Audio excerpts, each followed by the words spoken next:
Good morning, good afternoon, good evening, wherever you are in the world. This is Reganelite here. Hello everyone, how you guys doing? Hope you're all doing well.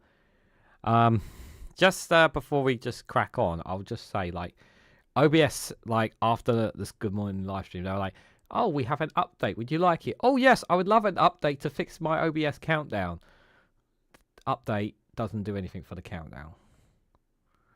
So, yeah, I don't know when that's going to get fixed, guys, which is very, very annoying because the original OBS, there's not an updated version of the OBS countdown, which is very annoying. So, like, I have to literally, all I can leave you guys with is the starting soon.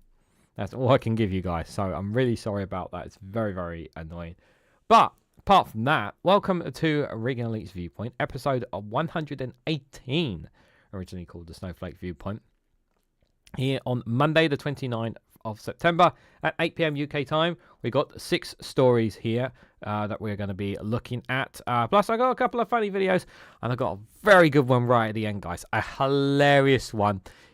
For those who aren't on Twitter, you will not have seen this. I can promise you, it is worth making it to the end of the live stream to see this video. You will get a laugh out of this. I cannot stress this enough. And I immediately sent it to Garron for David Blase. I know he's going to be playing this over and over on his live stream for Friday Frolics. It was so good. I'm not going to spoil it. It's just hilarious, guys. It's absolutely hilarious. I might even do it again. I might even do it for tomorrow's live stream because it was that funny. But obviously, we'll talk a little bit about some of the things coming out of the Labour conference. Then there's one or two other stories that I'm going to cover as well. We are dual streaming live on youtube.com/Reganelite, and we're on twitch.tv/Reganelite1 as well. And for those who's lurking in the chats, we've got Jao, one of our fabulous moderators, and he also has his own YouTube channel as well. Do check out his content if you get a chance to do so as well. Good to see you, Jao. Hope you are doing well. Steam Banker is here. That's the Monday Blues almost over with. You still got 3 hours before it's officially Tuesday. So yeah, it's still Monday Blues, I'm afraid, Stephen Banker. Von Eric, good to see you there. Love and sausages. Yes, indeed. I like sausages with my bacon and black pudding, hash brown, beans and toast with my full English breakfast if I ever get one. But yes, I do like my sausages too. Good to see you there. Hope you are doing well.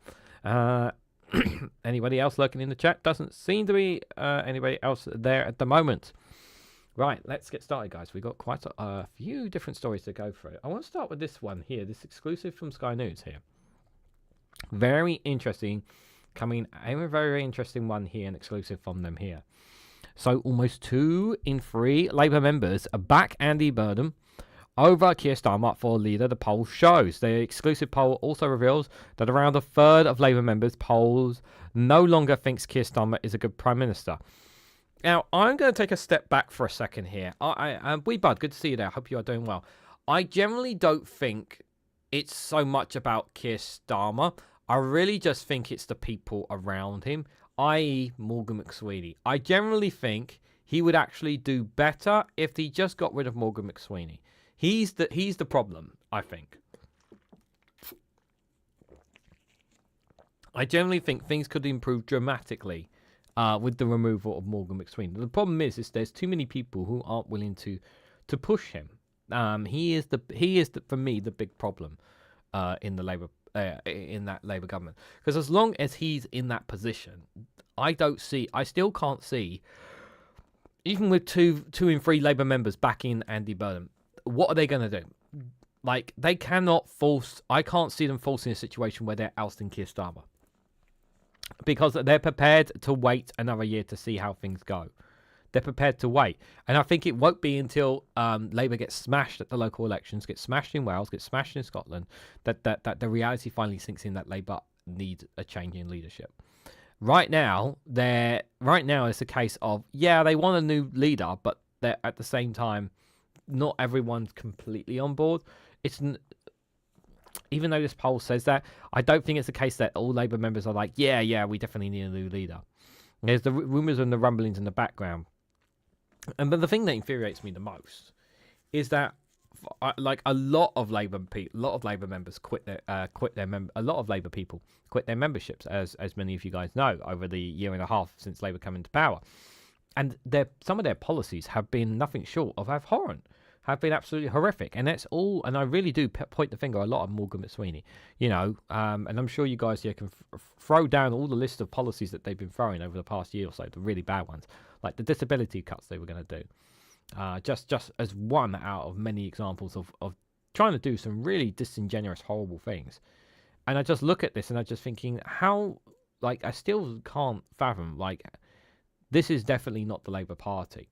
And even before they came into power, we talked here about how we knew that there were the so-called people on the right, there are people on the right, the purging of the so-called left of Labour. We know that was happening. That was happening ever since Corbyn got kicked, ever since Keir Starmer came to power. He purged a lot of good Labour people who would challenge his authority.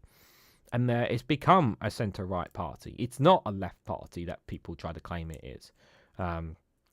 They really aren't the same what they was several years ago. Labour really needs to get their crap together. They do need to get their crap together. I just don't see a way out for them right now. The problem is that, and we've spoken about this, and this is the other thing we've spoken about as well, is that Labour aren't the talk of the town. Reform is. Reform dominate the conversation. They dominate the media. They dominate everything. They dominate the social media landscape as well. They have the influencers, and they're consistently talking. The government can change that at a whim. I've already said what they can do. If they want to be the centre of attention, if they want the media to dominate and talk non-stop about them and not reform, daily conference, tell the media every single day what the plans are, what the policies are, what the plans are for the day, what the Prime Minister is doing today. Tell the media on a daily basis. Daily basis, you can hire someone at a press conference, to do one every single day, and they can talk about the action plans for the day, take questions from the media, and that's it. And you can set out the day. You can take advantage and say, this is what our plan is for today. This is what we're going to be talking about today, sort of thing. Take this space. You're the government. People have to listen to you. But they're choosing to allow reform to dominate the conversation. I generally believe Starmer is a puppet man. He's not. I don't think it's Starmer. I just think he's a puppet. I generally think that. I really do think he's the puppet behind all of this. Right now, I don't see a path for him to get into power. Because I just think there's too many people on the right that will not allow it within the Labour Party. So let's read a bit more into this. So Andy Burnham would beat Sir Keir Starmer among Labour members by 2-1 if there was a leadership contest today, an exclusive poll for Sky News reveals.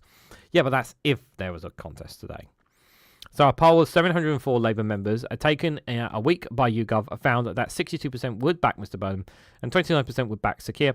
Just 9% don't know or would not vote. Mr Burnham has claimed that some Labour MPs have asked him to stand for his leadership and has used his conference to set out his stall, though there is not an obvious route for him to return to Parliament. If returned to the Commons, he will have to resign as Manchester Metro Mayor, with a Reform UK replacement in prime position to win the majority. Yeah, so this is the polling that they conducted, saying here 62% would back him and 29% only back Keir Starmer. I mean, that says a lot about Keir Starmer's leadership just from that small polling there. The poll reveals that around about a third of Labour members polled no longer think that Sir Keir is a good Prime Minister and would rather he did not fight the next election. Some 33% said he is doing a bad job compared with 63% who think he's doing a good job. Even more, 37% say Sir Keir should not take the party into the next election, while 53% say he should not, he should, and 10% just don't know. People are more likely to say that Labour is doing a good job than Sir Keir. They are doing some good policies, but yeah, some of them are just outrageous. And the thing is that they are taking for one of the biggest headaches I have is the cost of living crisis, and they're not getting a grip on it. They're saying they've increased people's wages, yeah, but that doesn't mean shit when your bills have all gone up as well. They can brag about all they want about the increase in minimum wage.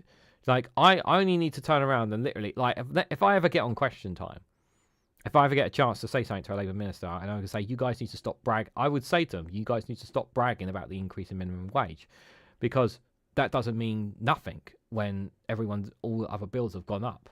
Like, so you know, you're increasing the minimum wage. Whoop-de-doo. Well, so did the Conservatives, but that didn't change anything either.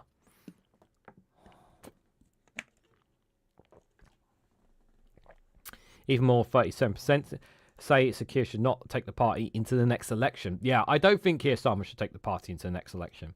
But I think the hammer blow won't come until the local elections. While 53% said he should and 10% don't know, people are more likely to say that Labour are doing a good job than Sir Keir.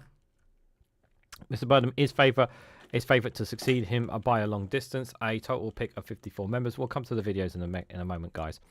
The next is Angela Rayner, now sacked deputy leader at 10%. Angela Rayner. Well, yeah, she kind of shot herself in the foot with that whole ordeal.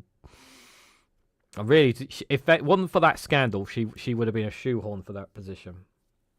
And I think all the talk about him is desperation from people on the centre left of Labour, whatever's left of them, are like, we need to do something. This is what it screams to me now.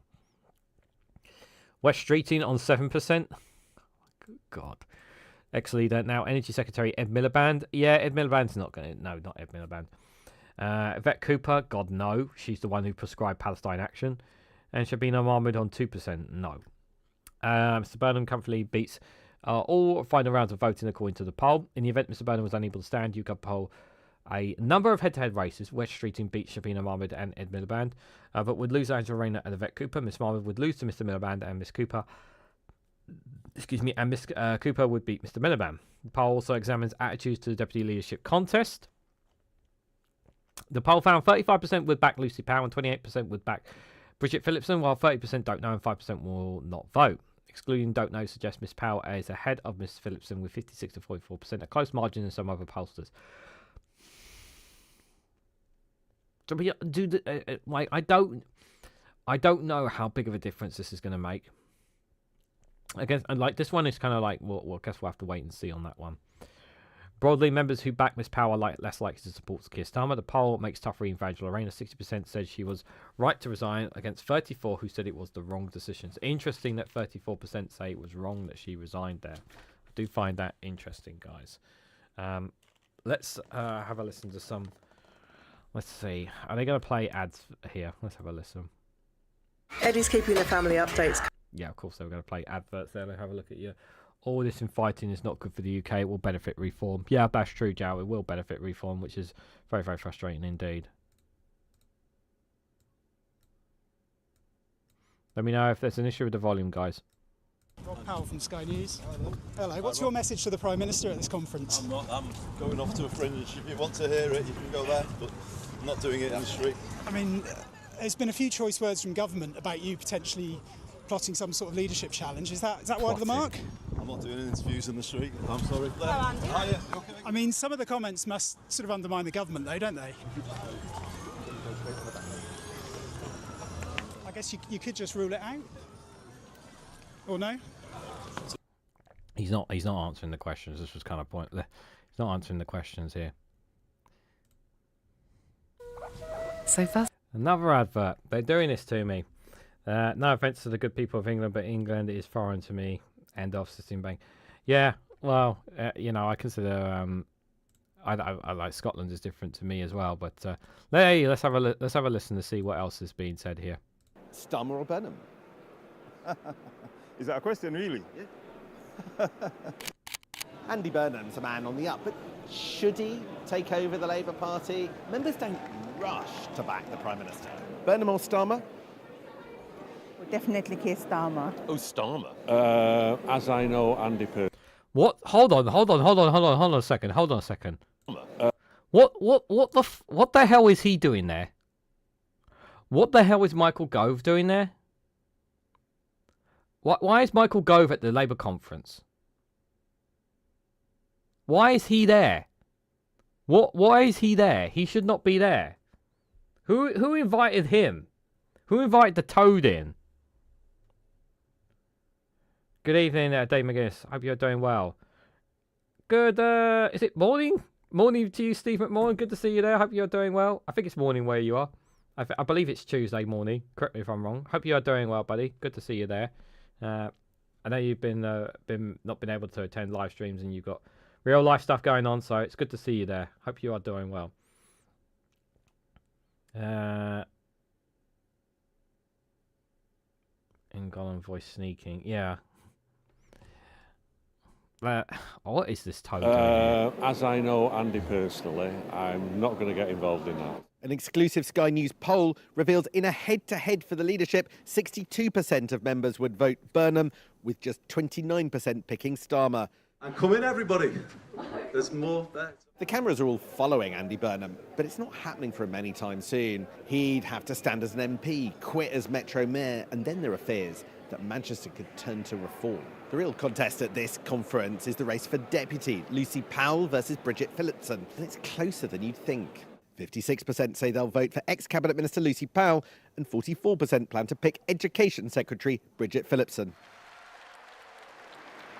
There's cheering in public, but behind the scenes there's a lot of concern about the direction of Keir Starmer's government. Yeah, that is true. Like, I think they're putting on a brave face right now because they need to put on a brave face. I think that's definitely the case there. But yeah, those Labour members aren't going to publicly state, like, I'm pretty sure privately, if they didn't have their face and voice on, they probably would say they probably would say nah to Keir and nod their heads to Andy Burnham there, probably. Yeah. So yep, do check out the Two Davies YouTube channel as well there, guys, as well. What part of I'm not doing interviews on the street does the reporter not understand? Yeah, but they still want to harass. They still want to haggle and harass. You know, it's just in the norm for them, unfortunately, which is very, very annoying to say the least. There. Can I just 1 second? I want to try and avoid.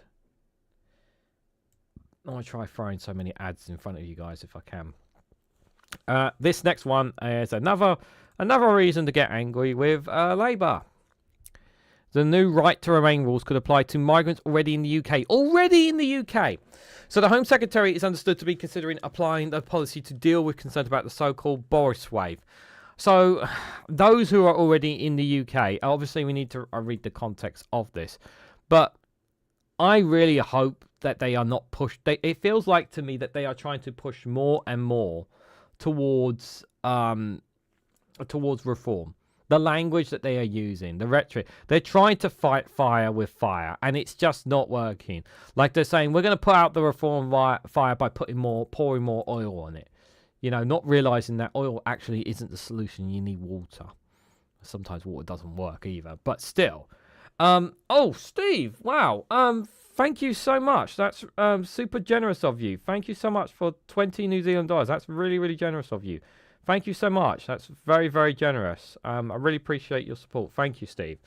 Thank you so much. That's really, really nice. It's like having a party after the Titanic stare. They haven't hit the iceberg yet, but I definitely... I got that in my head now, Tommy. They haven't hit the iceberg yet, but they're definitely on course at the moment to hit it. But they like there is look, in all seriousness, like there's still a few years between now and the general election. They have an opportunity to turn things around. There is still that time on their side. But they're not making most of that time. They're too busy twiddling their thumbs, sticking with the same course. And the reality is, the course they are on is not going to work. They are trying to appeal to reform voters. They're trying to win back reform voters, which doesn't work. You can't win back these voters. They're not going to come back to you. Like, they need to appeal to the centre ground more and stop appealing to the people on the right. Because they think that's where all the voters are. And it's not. So Labour's immigration crackdown could be applied retrospectively to migrants already in the UK as part of Shabina Mahmood's bid to stop racism growing in the UK. So the Home Secretary today unveiled a series of new conditions for migrants who want to settle in the UK, including ensuring that they learn English to a high standard, work and have a clean criminal record, and volunteer in their community. It takes time to qualify for indefinite leave to remain, but also double from 5 to 10 years under Murdoch's proposals, which he argues that were vital with racist talkings to the streets and fueling division in the UK in recent weeks. Okay, look, so a couple of things here. So I'm pretty sure most migrants go out of their way to try and learn English anyway. Like, when you mean learn to a high standard, what do you mean? Like, do they need to take like top tier classes or something to learn it? Like, do they need to start talking posh? Like, even back in my retail days, like, I remember encountering people who couldn't speak a word of English, and it took them a few years. Like, it's not something that's going to be done overnight. That's the first thing. Work, well, obviously most of them want to work. They don't want to sit on benefits. There's a minority that maybe do, but the majority don't. Have a clean criminal record. Well, unfortunately, you know, you're not always going to know who's got a clean criminal record, because they'll come from countries that you don't always have all their data on. And that's where some of the fear mongering can work into on some of those people. And volunteering in their communities, like, is that forcing them to work in their communities? Not everybody wants to work in their communities. Yeah, I mean, obviously it's a good thing if they can do so, but I don't like, pushing again. Like, the main thing for me, it says here work, right? The main thing for me is them being able to work. If they can work and contribute to the economy, that's a good thing. If they can't work, then obviously I wouldn't say they need to be deported, but I mean, obviously you need to check. It depends on every single case there. But it just seems like a lot of it sounds like rhetoric to me. So under the current plans, these new conditions will not apply to the controversial so-called Boris wave, as hundreds of thousands of migrants, many of whom were lower skilled, that arrived in the UK under Boris Johnson's post-Brexit immigration rules between 2021 and 2024. But Mohammed is understood to be looking to apply the policy retrospectively to deal with concerns about the sharp increase in migration after Brexit. Yeah, I wonder who cheered it on after Brexit. I wonder who cheered it on, guys. Someone who was a part of the Leave campaign. Someone was also the same politician that was part of UKIP, the leader of UKIP. He was also the leader of the Brexit Party. He's now leader of the Reform Party. You know, people tend to forget things quite quickly, don't they? Comes despite Keir Starmer's this week branding Nigel Farage's plans to end the right to settle in the UK, partially designed to deal with Boris wave racist. It is racist. There's no two ways about it. It's racist, pure and simple, because it would see people who have lived in the country for decades deported. Yeah, exactly. Making the case for tough action on migration, Mohammed warned that the heirs to the skinheads and the Paki bashers of old were among the 150,000 who joined the march led by far-right leader Tommy Robinson in London earlier this month. Okay, I really, really want to make this clear, okay? There was a lot of people who were at that rally who aren't skinheads, who aren't racist, who aren't Paki bashers. Like, what's just these comments? Okay, they weren't. There's a lot of people there who have been who are generally concerned about the future of the UK. They're concerned about migration. They're not concerned in the case of they want all blacks and brown people to be deported. There's some of them who were there who generally was not like that. A lot of them are just feeling concerned. The minority, there is a minority in the UK who are of this kind. Unfortunately, because 150,000 turned up, it gives the impression that they were all racist, all just bigots. They're not. They're not. We are all immigrants, are we not? We are all immigrants, Tommy. You're absolutely right. We are all immigrants. She warned that while not everyone at the protest was racist, there was a risk that more people would slide from patriotism, a force for good, towards eco-nationalism, unless Labour dealt with the people's concerns amid a mass legal migration and the Channel small boat crisis. The country was spinning out of control. Okay, I also need to make this point here as well. So we are a country. I say country. The UK relies a lot on its economy on immigration. Our economy cannot function without immigrants. We have immigrants migrants, immigrants in the NHS, in our schools, in our healthcare system, even in our police force, in all aspects of the UK. We don't have just British people working in all things, right? It's just not possible right now. Now, I said this in a video, and I'm going to say it here, guys. Now, if you realistically, if you're somebody that like wants all the migrants gone and wants every jingle job, British job for British workers, English job for English workers, Scottish jobs for Scottish workers, all that kind of language, right? If you're somebody that generally wants that, right? you've got to be willing to put your hand in your pocket. You're going to need the government to basically cough up with the money, because you're going to need to train people for those jobs that migrants are doing. You've got to pay them good wages, not the crap wages we got now. Where is all this money going to come from? And the private sector aren't going to pay all for it. You could tell the private sector, hey, can you train up all these people? They're going to want something in return. And if you're going to try and get the public sector, and you won't do it out of public purse, it's going to come out of us, taxpayer money. So my question is to people, are they happy to pay for it? And the other thing as well, to train up new forces like this, takes time, which unfortunately members of the British public have little of. They have no bloody patience as well. So there is not a solution here where you can get rid of all the immigrants while also have a functioning economy. The economy will crash if we don't have migrants. It's as simple as that. You cannot get round this circle. Like, you just can't. They really, like, people don't understand, like, the whole, like, England was literally built on the back of immigrants. If they go, England will not function. Like, I literally cannot put it more obvious than that. And they honestly have no idea. They think, a lot of them in their rural areas who don't ever see migrants or don't ever see people of different skin colours, they think that there's an invasion because they read about it and they look at it on social media all the time. And yet they don't understand that they are the reason that they have they are the reason that some of them have the lives that they have is because of migrants. It's quite insane. The UK doesn't even remotely pull its weight when it comes to refugees. That is true. That is true, because we just don't want them in. Because we're an island. Yeah, we have the excuse of we've got an island here. No, we don't want you.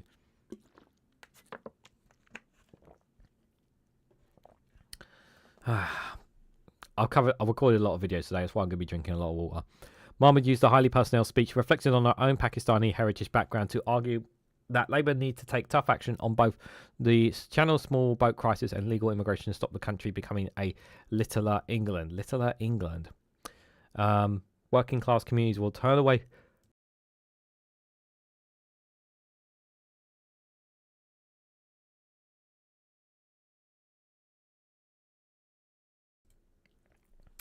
Done sneezing. What was that, 4? Was that 4, guys? I think that was 4 today. I think that was 4 today. Apologies. Working community spend money which goes back into the community. Yes, it does, Stephen Banker. Thank you. Of course, thank you for that. Population will crash if we don't have any migrants too. Yeah, exactly. Population. It's actually an interesting video about the population as a whole. I actually got a video coming out tomorrow on that.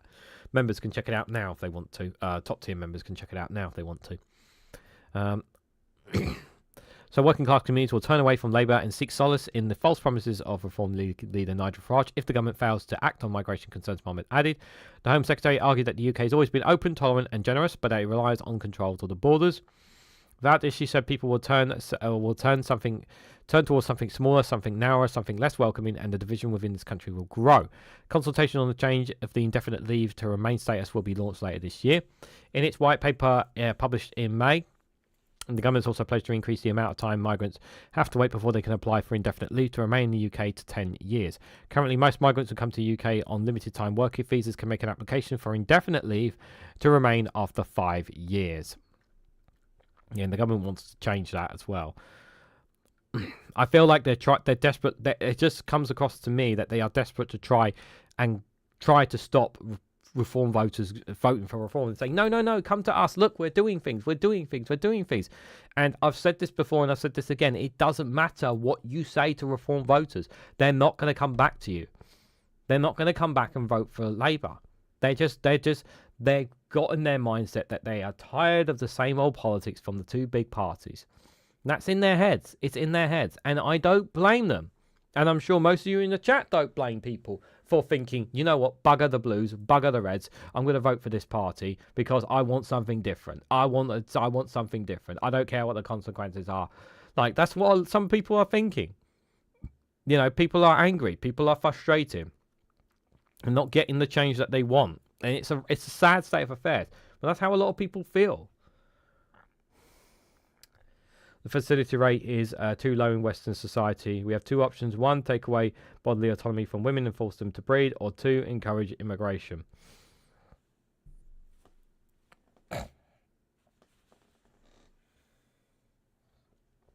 Sorry, I had something stuck in my throat there.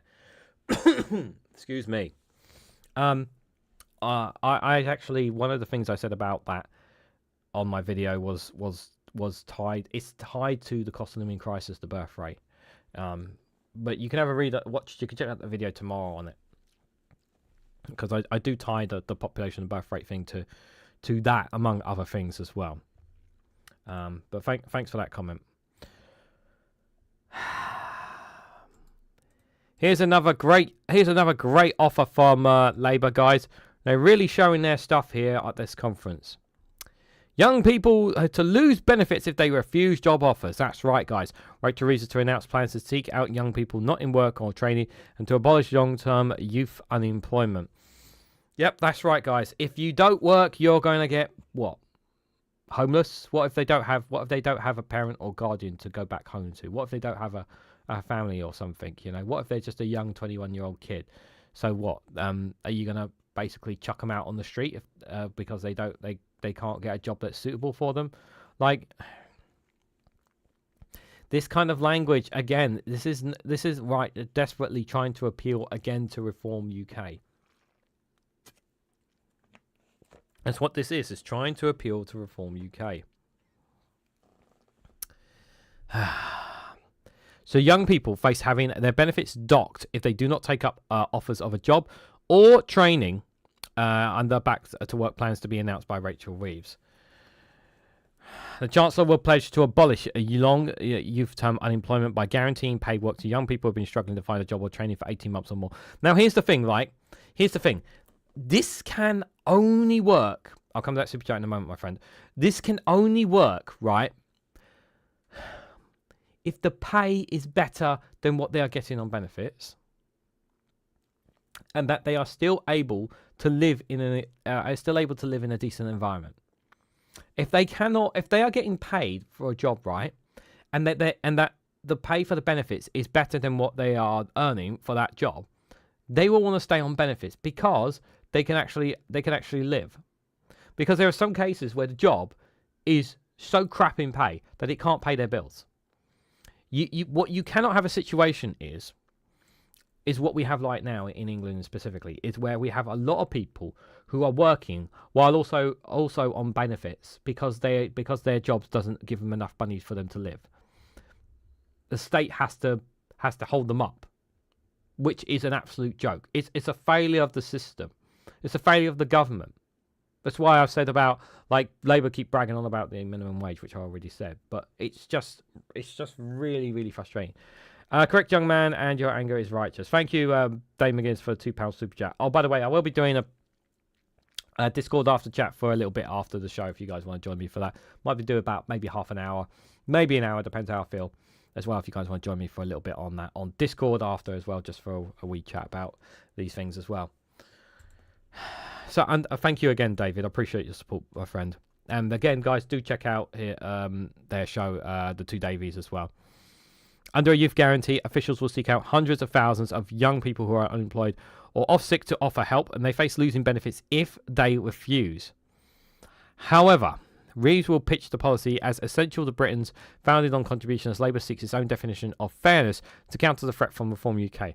Another point of this as well is because obviously this Labour government wants to less rely on migrants. They want to try and stop the so-called Boris rave and whatnot. So one of the things they want to do is, we can shore up our workforce by kicking more people off benefits and into work. The only problem with that idea, which it sounds good on paper, not everybody can do the jobs that we need. I mean, it may shore up some of it, but it's not gonna fix the economy. And I've said this: the wage bill, the entitlements bill, benefits bill, is going to go up no matter what Labour does. Even if they make barriers even more tougher, because until we get the cost of living crisis sorted, until we get the NHS on its feet, at least these two foundational things, you're not going to see any kind of slowdown whatsoever in the increase in the entitlements wages entitlements bill that's coming out costing the taxpayer right now. It's only getting worse and worse. We always ask kids what do they want to be when they grow up. Now we have to tell them when you grow up, you just take the first job you're offered. Yeah, what kind of that's a great point, Steve. What kind of incentive is that? Yeah, for our children to be ambitious. Where's the ambition for children to be?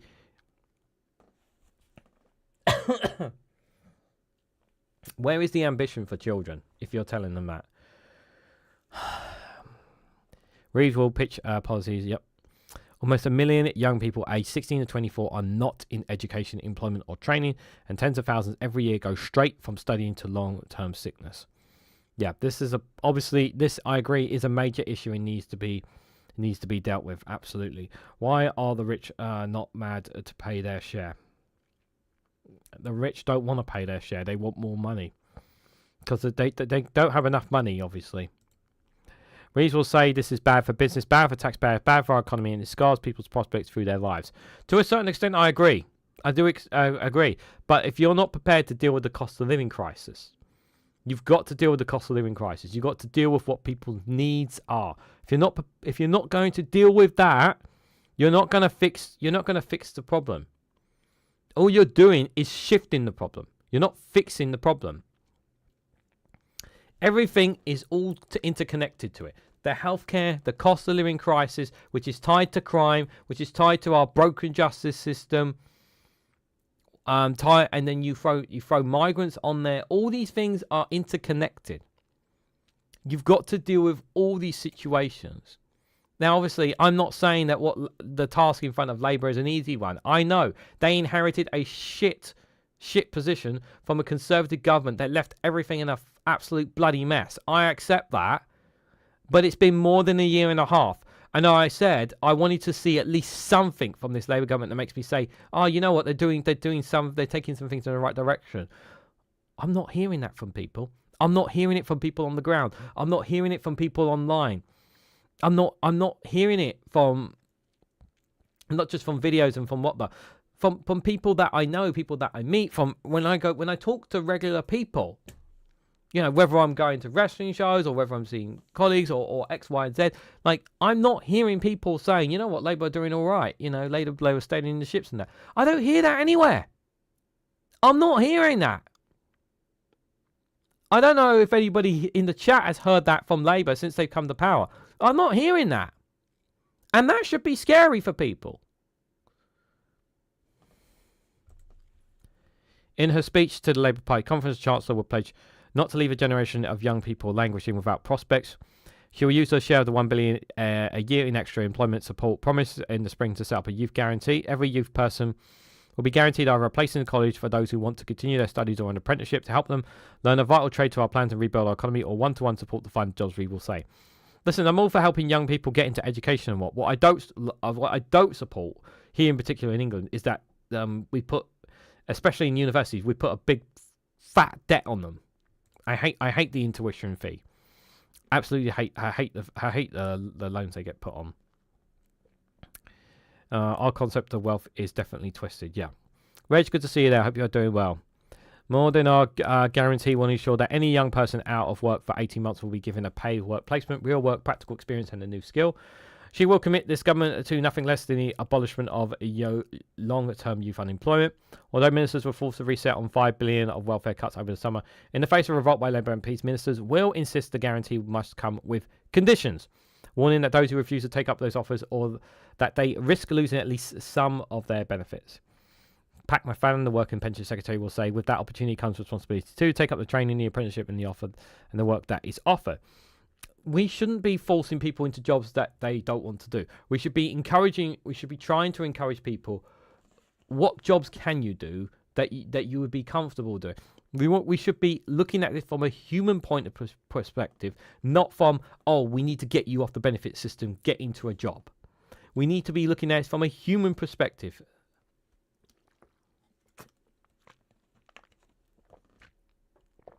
How many times have I said on this live streams, guys, where is the humanity? In his speech, McFadden will promise we will not stand by it while a generation is consigned to benefits before they've even begun. We will not accept that school pupils full of promise become adults full of frustration. We will not allow wasted talent to become Britain's story. The Youth Guarantee is how we will offer every young person a chance to get up and get on. Conditions will apply to those claiming job seeker benefits, although it is not clear whether they would also be imposed on those claiming for long-term sickness. McFadden is considering whether to press ahead with the plans to ban people from under 22s from claiming universal credit incapacity benefits. Other details of the policy remain unresolved, and they are not due to be set out until the budget in November. In pilot projects this year, administrations of the guarantee was devolved to mayors and councils, who are accountable for coordinating local employers, colleges, housing bodies, councils, and other organisations to find young people and make them offers. A budget for the scheme has also not been set, but Reeves has insisted money will come from extra cash pledges to scale up employment support services, which could limit money available for other back-to-work schemes. This has been attempting to persuade the Office of Budget Responsibility that these will provide a tangible boost to growth that will reduce the amount Reeves needs to raise through taxes or spending cuts, currently estimated 20 or 30 billion pounds. Experts have criticised the pilot scheme for focusing on these 18 and 21, saying this excludes about half of the 948,000 NEETs. That's those not in education, employment or training in the broader 16 and 24 category. Reeves will say, I believe in Britain, founded on contribution, where we will do our duty. Don't worry, I'll get to that super chat in a moment. Where our hard work is matched by a fair reward. I believe in a Britain based on opportunity, where ordinary kids can flourish unhindered by their background. I will never be satisfied while too many people's potential is wasted, thrown out of employment, education or training. There's no defending it. You're right. We need to, like, I'll just be going around in circles for my comments on it again. Low YTS is back, says Dave McGuinness. Thank you for that super chat. I shouldn't be shouting, to be fair, because my voice is getting, not so much because I don't know if I still got a sore throat or not. Probably, but it might be because I've done a lot of recording today. But thank you again for that super chat. I really appreciate it, my friend. They're not exactly benefits if you benefit nothing from it, says Steam Banker. That's a very good point. That's a very good point. Kirsty, good to see you there. Hope you are doing well. Under 22s are not disabled according to the government. Since we do get people insecure disabled if they are under 22. Well, I have this problem swallowing for some reason there. It's a bit of a worry. It's because of mucus. I do apologise. One other thing, I'll wrap this up in a bit because I want to, like, we've already gone 40 minutes. As far as the disability goes, comment there. So it depends what the disability is. So obviously, like, if you can do what I'm doing literally right now, sitting on a computer using the computer, you can do a job with this here. So if you can use your hands, you can, to a certain extent, you can do that. If it's possible for you to do, I don't know, phone calls for like a call center or something, I don't know if that's something that you could train a disabled person to do, depending on what their disability is as well. So there are options, but the problem is the government willing to invest in somebody in that capacity who's in that situation? And first of all, you need to know, is that person willing to do the job? That's the first thing. Second thing is, are you willing to invest in this person in order to give this person an opportunity to be able to work for a living despite their disabilities and setbacks? And you could potentially set an example here that anyone can work if they are given the right, if they're given the right training, if they want to do it. And this is the key thing: they have to want to do it. I don't want to force people to do it. If they want to do it, if it can be done in a humane way. Like, I do think there is, in some circumstances, there is an opportunity for certain disabilities people to do.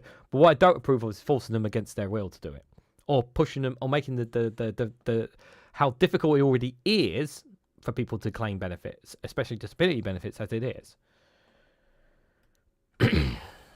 Modelling this policy on the Blair era New Deal for young people, which is also imposed in benefit conditions, Reeve will say, just as the last Labour government, with this New Deal for young people, abolish long-term youth unemployment, I can commit this government to nothing less than the abolishment of longer-term youth unemployment. We've done it before and we will do so again. Stephen King's chief executive of the Learning and White Institute think tank, said this is a welcome announcement that can make the type of real difference. It's a think tank. I'm just going to not take it seriously from this person. We need more details on the length and type of placement. With the only one for needs on benefits and required to search for people, it's important this offer is open to all young people who need it, regardless of their benefit status.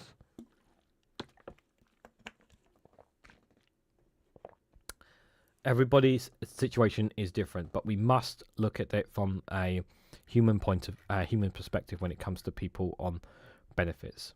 You know, and let's not forget the mental health is the reason a lot of people are on benefits as well, rather than in work. That's another problem as well. They tried forcing people into jobs here, Jao says from Portugal, and it did not work. In the end, they just reformed the system itself by raising the minimum wage as help fill in the jobs that usually people were not taking. More pay, more employees. That's what I said about the minimum wage. It's all, yeah, that's a great point there you made about the minimum wage, because while it's all well and good like saying, oh, we've raised the minimum wage, it means fuck all if all the bills are going up as well. Completes defeat the purpose. What you need is minimum wage to go up and your bills to stay the same. That way you have more money in your pocket. That was what will help contribute to that. Oh god, my thingy charger is not good. Right, actually I will sort this out during the interval. So guys, we're going to take a little break so I can rest my voice for a little bit. I've got a double funny video for you guys here actually. Where is... oh, there, that's the one. So I've actually got two for you here. The first one here is it is a double from Garron. And when you see the double, you'll know why. So here is the first one here. He was getting ready, guys, for the rapture. Did you guys get ready for the rapture? Because I sure as hell did not. I was too busy carrying on with my life. But Garron was preparing for the world to end. So let's see how he let's see how he did, guys. Did he prepare properly for the world to end? Let's hear him out. Hello, how are you getting on? So apparently it's going to be the rapture today. I'm just getting ready for it. I'm not going to curse in this video just in case. I don't want to get up to heaven and have them go, you're after saying cunt there 20 minutes ago. I repent for that, by the way. Just want to quickly forgive all those who have trespassed against me. As an Irishman, I do have a tendency to hold a grudge, so this list might be long. First up, I'm going to forgive the English. This was a tough one, to be honest with you. I wasn't even sure if it was worth it to get into heaven, but there you go. You're forgiven. No more tomfoolery, ye cunts. I repent. Next up, we have the French, Finland, and Meghan Markle. I just watched her new cooking program, so I just want to forgive her for that. Not really in the mood for the rapture today, to be honest. I'm not questioning anything. Thy will be done on earth as it is in heaven. Give us this day our daily bread. I know the whole lot. Just all the admin, going through all me sins. You probably have to set up two-factor authentication. Anyway, as a Catholic, I feel fairly safe. We make everyone a saint. If you've done anything nice in your life, you can be guaranteed the Catholics are praying to you. So I think I'm all set now. Anyway, see you up there and follow me. I'm delicious. Yep, we'll see him on the other side, guys. So how did it go? So I didn't get raptured, which is fucking typical, to be honest. And it's a bit awkward because yesterday I forgave everybody who's wronged me so I could get into heaven. I didn't mean it. So I just want to formally unforgive everybody. If you've wronged me in even a minor way, even a way you may not have noticed, or I said it was fine, or you thought it was fine, or anybody thought it was fine, I didn't fucking think it was fine. And I think about it all the time, and I hate you for it, and you should just know that. Not a forgiver. And if anything, this has just freshened up the hate that I have in my heart for people who've done me wrong. So, anyway, all the best. Yeah, all those things I was saying about repent and I forgive, all that kind of stuff. Yeah. I was just saying it. I didn't mean any of it. Oh dear. He was delicious in the rapture. He was delicious in the rapture. He was. That is Garron Music. Do check out his YouTube channel if you get a chance to do so. Absolutely brilliant stuff from him. Like I said, do stay to the end of the live stream. I've got the best for last, guys. You're definitely going to get a laugh out of it. I promise. The video will be very, very good. No worries, Von Eric. Thanks for popping in. Love and sausages to you too. Appreciate you popping in nonetheless. 5 seconds rapture, says Jao there. Yeah, it was a very quick rapture. I got an American annoyed. I said the Raptors were coming. I got an American annoyed. You said the Raptors. The Raptors. No, the dinosaur Raptors. No, not that Raptor. You get the no, the Raptors. The ones in the jungle. You know, those ones. Yeah. The ones from Jurassic Park. You know, when they catch the hunter out in the first film. You remember the scene where the hunter's out and he thinks he's got one, and then the Raptor pulls out from the side and he goes, "Clever girl." It's like, nah, mate, you ain't getting. If you guys, I'm sure most of you guys have seen Jurassic Park. If you haven't, what are you doing with your life? All right, let's move on, guys. We've got a couple of other stories here. So, one more story with regards to Labour, and I promise we'll shut up about Labour, guys. I promise.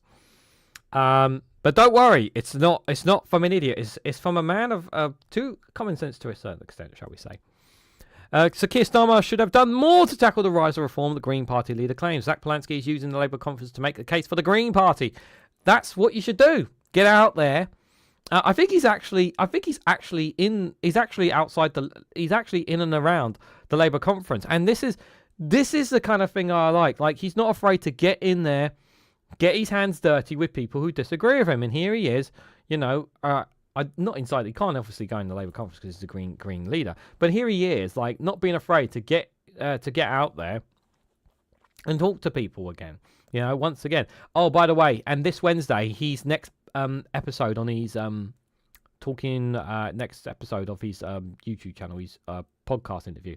He's interviewing Gary Stevenson, guys, this Wednesday.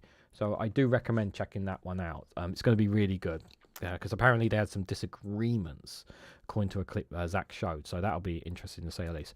Anyways, let's hear what from a politician with more common sense has to say. Now, I say more common sense because I know people have skepticism still about Zach, and rightfully so. So Zach Polanski hopes the contrast could not be more stark as hundreds of suit-up lobbyists swirl around a convention centre in Liverpool for Labour's conference.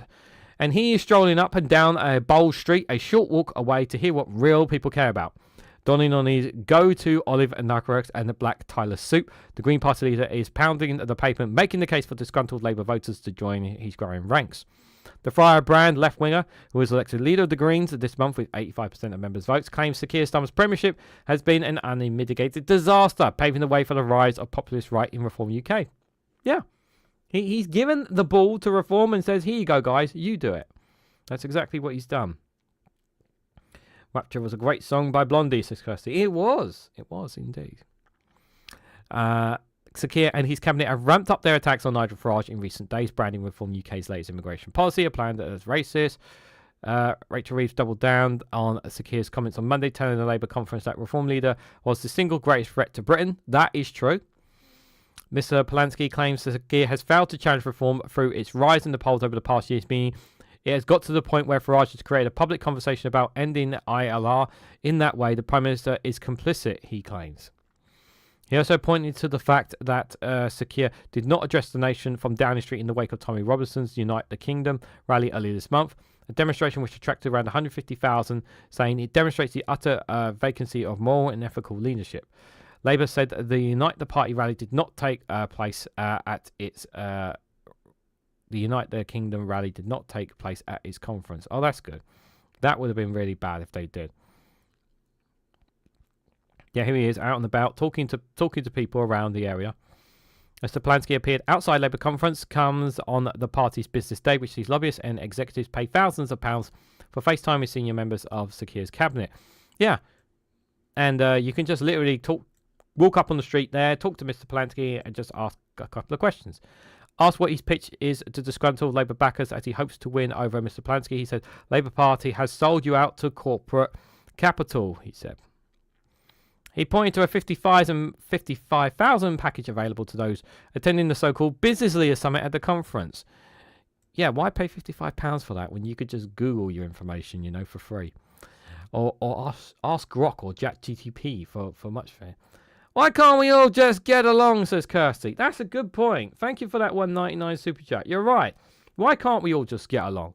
You know, why can't we all just get around the campfire and sing Kumbaya? You know, why can't we do that? Yeah, because they don't want to sing Kumbaya. They just want to smash people over the head, you know. Some of them are really nasty people. Thank you for that super chat. It's very generous of you. My mind does wander, says Jow. Doesn't it all? Our minds wander from time to time. Labour said the claims about pricing based on report by Political were not true. Mr. Polanski said he had been asking members of the public about the slot, with most common response being that they were not surprised. The Green Party's only vested interests are, by contrast, people and the planet, he said. The Independent saw Mr. Polanski approach several groups of voters, while some who recognised him flocked towards him. In a separate interview, The Independent this month, Mr. Polanski said he has spoken to multiple Labour MPs considering defecting to the Greens. I cannot... If that happens, that would be quite a monumental for sure. And in Liverpool Monday, The Independent saw Mr. Polanski approached by a sitting Labour councillor considering a defection himself.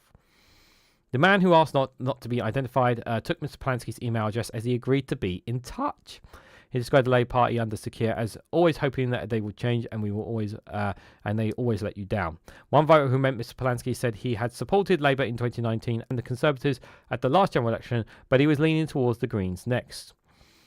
Shakil, a former takeaway owner in Liverpool, who's now a carer for his mother, said his main worry is the increasingly diverse political climate and the tensions being spurred on by campaigners such as Operation Raise the Colour Flag campaign.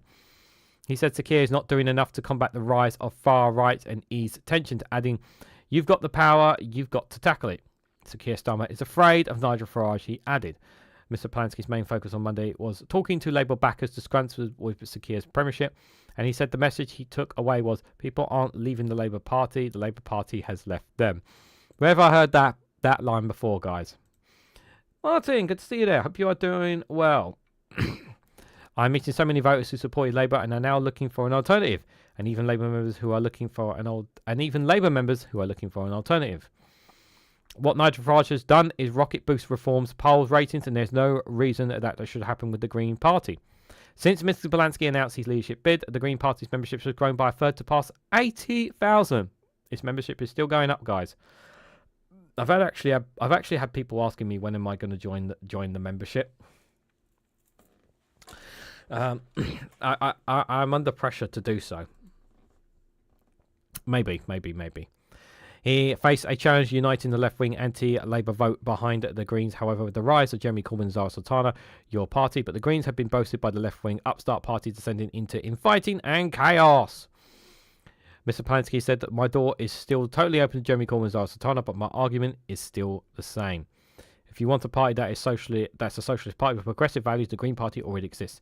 Doesn't make any sense to me why they are creating an alternative vehicles. And their alternative vehicle is going to take time, guys. It's going to take time, that is for sure.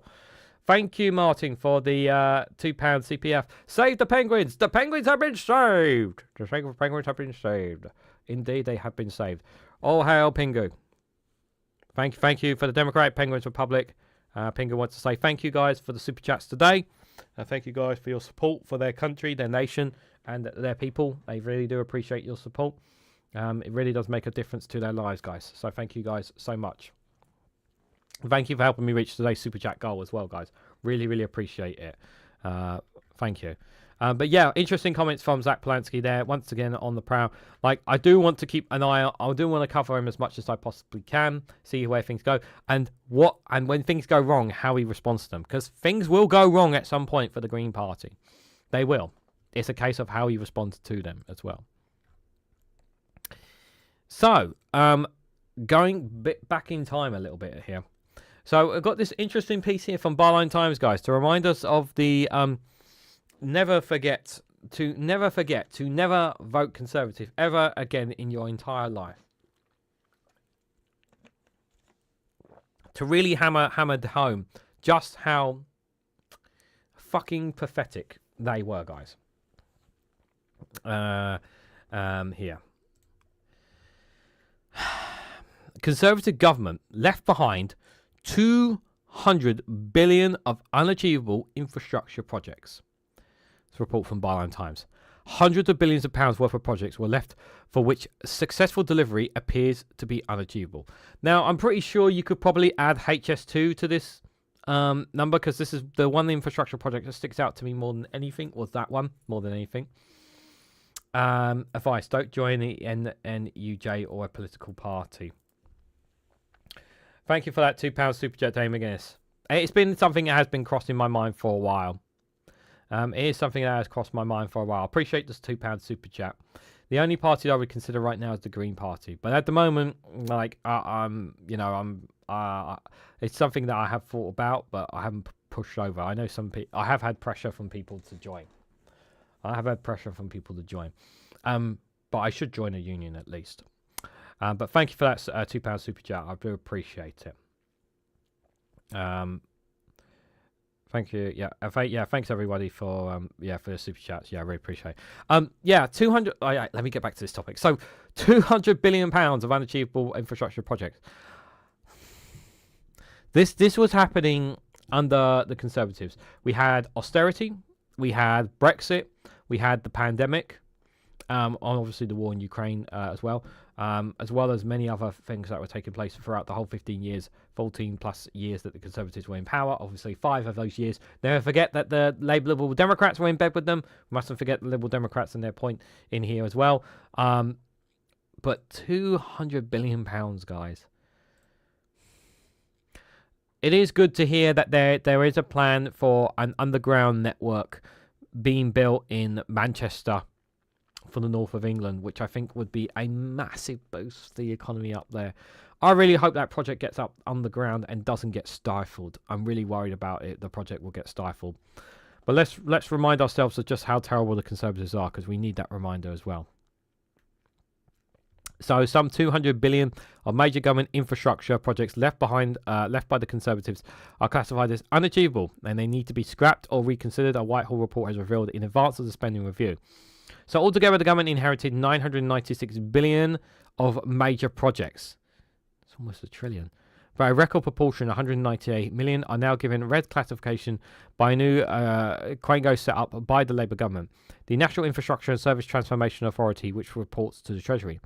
So in the past 12 months, the value of unachievable projects nearly doubled, rising by 101 billion to 198 billion. This is the highest figure and proportion of projects since annual monitoring by Whitehall's of progress on infrastructure schemes began in 2013. Jesus! So much taxpayer money wasted. The disclosure in the authority's first annual report may well explain why the government has delayed developing the Northern Powerhouse Rail project, a fast rail linking Liverpool with Hull. That's something that's been talking about constantly, which is estimated to report in the cost of 30.9 billion, has been classified as a red project this year, and it had been proposed by the Conservatives since 2015. A red project means successful delivery of the project appears to be unachievable. There are major issues with the project's definition, scheduling, budget, quality, and or benefits delivery, which at this stage do not appear to be manageable or resolvable. The project may need to be re-scoping or overall visibility reassessed. It is the same rating that's been given to the stub of HS2 from London to Birmingham, which is also being seen as poor value for money. Yeah, we've covered HS2 extensively on this channel about how bad that is. But although 31 out of the 213 schemes are classified as red, 3 of them, including the Northern Powerhouse project, are new this year. The other 2 plans are for Stellarfield to build a deep London underground nuclear waste facility in Lincolnshire, which could cost anything between 20.3 billion to 53.3 billion because of technical and geological problems. Since Reform UK won control of the county council, it has said it would block the scheme and refuse planning permission.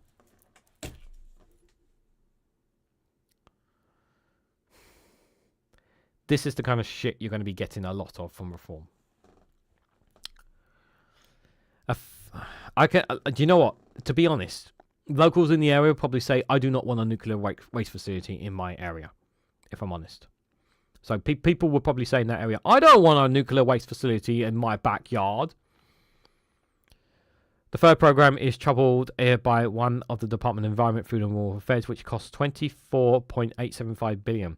This is the Farming and Countryside Programme, which aims to deliver by 2028 a renewed agricultural sector, producing healthy food for consumption at home and abroad, where farms can be profitable and economically sustainable without subsidy, and farming and the countryside contributing significantly to environmental goals, including addressing climate change. Other programs that are classified as red are Death for Tree Planting and Pet Restoration Program, plans for a computerized national police database, and a £2 billion redevelopment of Devonport Naval Base to maintain astute submarines. A substantial number of Ministry of Defence projects, military, is also overrun, but Darren Jones, now Chief Secretary to Prime Minister in the Cabinet, says that the forward said in the forward to the report. He has also promised that the new Labour government will do things differently from the Conservatives and lessons learned from the past mistakes. Chris, good to see you there. I hope you are doing well. And person, yeah, no worries. In June 2025, I set out a comprehensive 10-year infrastructure plan to restore confidence in UK infrastructure, backed by at least $725 billion of government funding. Over the coming decade, it will deliver tangible improvements to people across the country, such as £6 billion per year to create safer hospital environments, £600 million per year to improve safety and security in prisons, and wider justice sector, and £3 billion per year to transform learning environments in schools and colleges. So they've salvaged some projects here from the sounds of it. It sounds like they salvaged some projects. Reg says here, what's really annoying as a Scot is that our government has to run a fixed budget on infrastructure projects, yet England can overrun on the cost, and we still have to foot 10% of that crap of the cost. Yeah, it's absolutely ridiculous. I'm 100% in agreement with you, Reg. You know, England are so lazy, so careless with the Westminster government are so careless with money. They are absolutely careless. So much taxpayer money is wasted by these overruns as well. I just can't. It's so infuriating. Is the word to describe it. And they allow councils to rack up in more debts as well. They allow councils to rack up in debts, and yet Scotland has to live within its means. But if they were independent, they wouldn't need to, would they? Scott, good to see you there. I hope you are doing well. Should watch the two Davies. They were discussing this today. Yeah, I couldn't make the afternoon show, guys. I had to catch up on my content. I do apologise for not making that show. Frustrating, I know. But so once again, a reminder to don't vote Conservative at the next general election. Do not give them your vote. Keep them out. Keep them on the sidelines. Like, you may not like reform, and I really don't like reform, but do not go anywhere near the Conservatives. They have never, it's important to remember this, they have never said sorry for what they have done. They've never apologised for what they've done. They're the same fucking clowns that are in the shadow cabinet. They haven't learned. They need to be destroyed. They literally need to be destroyed at the next local and general elections. So people will need to say to them, we don't fucking care about you because you haven't fucking learned anything from the past 14 years. And you're not learning any policies whatsoever. Right, this last story I've got for you guys is, it's not a political one. But I don't know too much. I don't know if this does worry me a little bit, but at the same time it's like, let me just show it to you. So Andrew Tate is to face no criminal charges over abuse claims made in a UK civil case. So 4 women are suing the influencer at high courts, but the CPS rules legal test for criminal prosecution has not been met. So no criminal charges are going to be made for this case against Andrew Tate. Now, this is, correct me if I'm wrong, I don't know if he has other cases against him, other criminal charge cases against him. And my concern is that this may open the door for him possibly to return to the UK. I hope not. I really, really hope not. I don't need to know whether... Like, here's the thing. I have seen his content. I've told some of you guys in the past that I used to actually look at some of his content. I'm not going to bullshit you guys. Yeah? But I've seen footage of him abusing women. Okay? Not just by his words, but I've seen him abuse women. The videos are literally on Twitter. You can't escape it. This man is incredibly dangerous, and he's highly influential because he's rich, because he's wealthy, and he says all the things to entice a man. You know, many young men out there who feel disingenuous, who feel disavowed, who feel that they can't be successful or whatnot, they get sucked into a person like Andrew Tate because he says things that appeals to them. When there's young men out there who can't get a girl, who can't be successful, can't be rich, who don't know, who are looking for a fast way to make themselves, they turn to people like him. They turn to be like him. He's still awaiting trial in the UK for 10 charges, including right. Thank you, Chris. Yeah. Thank you for that. Appreciate that. But this this is obviously something that's, I really don't want to see this man ever return to the UK. But it does infuriate me that he was able to go from Romania to the US and that the Trump administration is looking after him here. So Andrew Tate will face no criminal charges over allegations made by 4 women who are suing him in a civil case at the High Court in London. The women accused the self-proclaimed misogynist influencer of sexual violence, grabbing one by the throat on several occasions in 2015, whipping her with a belt and pointing a gun in her face. This one here, I'm assuming it's a different one, but I have seen, there is a literal video of him whipping a woman with a belt on bloody Twitter. I don't know if it's the same case, but there's literally a video of him doing that. Like, that's how vile this man is. Tate's Bannister told an earlier court hearing that he was in total denial of wrongdoing. The Crown Prosecution Service said on Monday that there was a legal test to being criminal charges had not been met. By the way, that was definitely not consensual from the video that I saw as well, just for reference. We undertook a further review of the case in relation to the allegations of assault and rape between 2013 and 2015, CPS spokesperson said.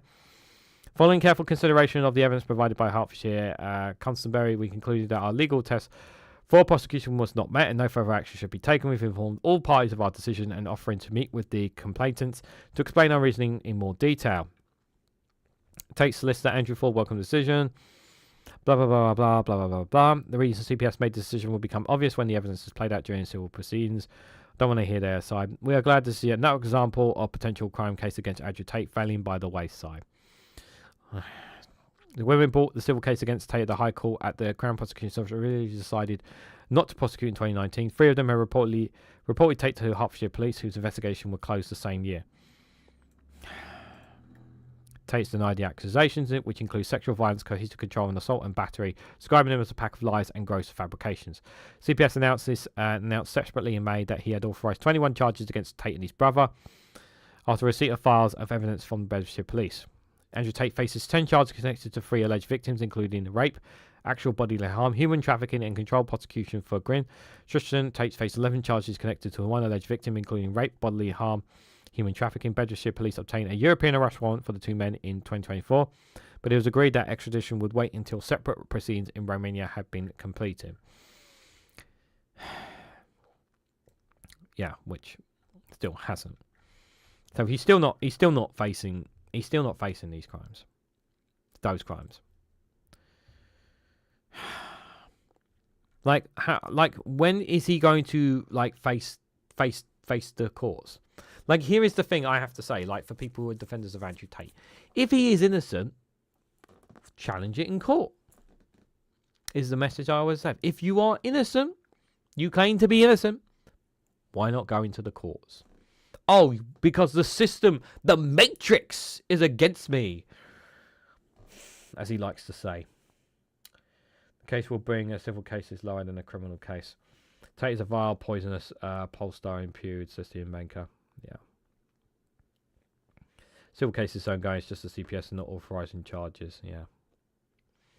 But this guy is the thing that frustrates me the most is that this guy is still able to do what he does. Like, he's still able to influence men. There was a period where he was in Romanian prison, so he couldn't do any of that stuff. He was forced to. He couldn't be online. You know, there was that period after where he made his big impact all over TikTok, all over YouTube, all over everything, right? He was everywhere. They couldn't get rid of him. And then finally, they took action. All the social media companies took action against him. And then he was cut out. He was silenced. He still has a platform on Rumble, but he's still out there. He's still putting content out there. People like him I really are so dangerous, so dangerous to people, guys. They really are. So guys, we have come to the end of the live stream, and like I said if you stay to the end of the live stream, you would be rewarded. I was not kidding when I said that, guys. We are going to have a lot of fun with these videos. I'm going to play this video not once but twice, and you will see why in just a moment. So this is the video I'm about to share to you guys. You are going to laugh. If you do not laugh, there is something wrong with you guys. And trust me, you're going to want to see this. So this was yesterday, guys. So earlier today, ICE agents chased after a man in downtown Chicago after he made verbal comments, but no physical or threatening contact. The man was able to get away. This is so good. Now, this is so good. Just watch this, guys. It's just brilliant.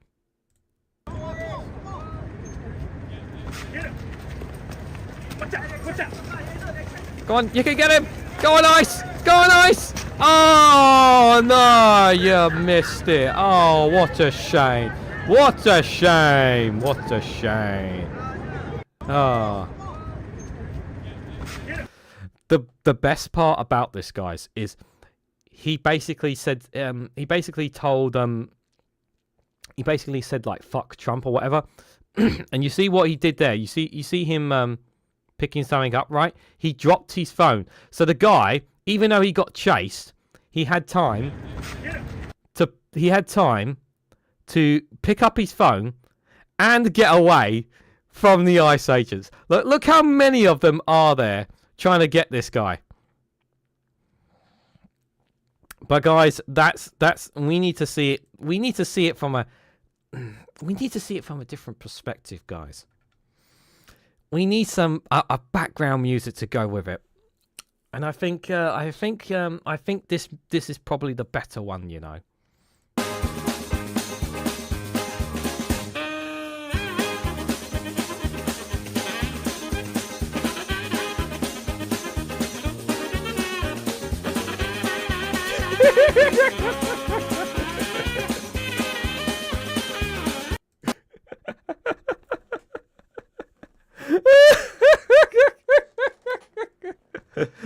Oh, you know what? I might actually send that to Max and say, please play that as during your live stream tomorrow.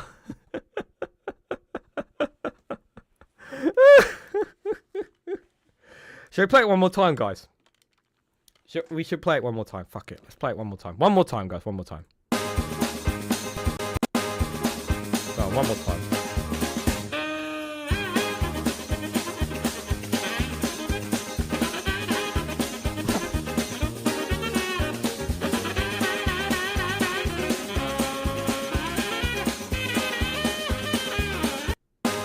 You're shit, Ice. You're shit, and you know you are.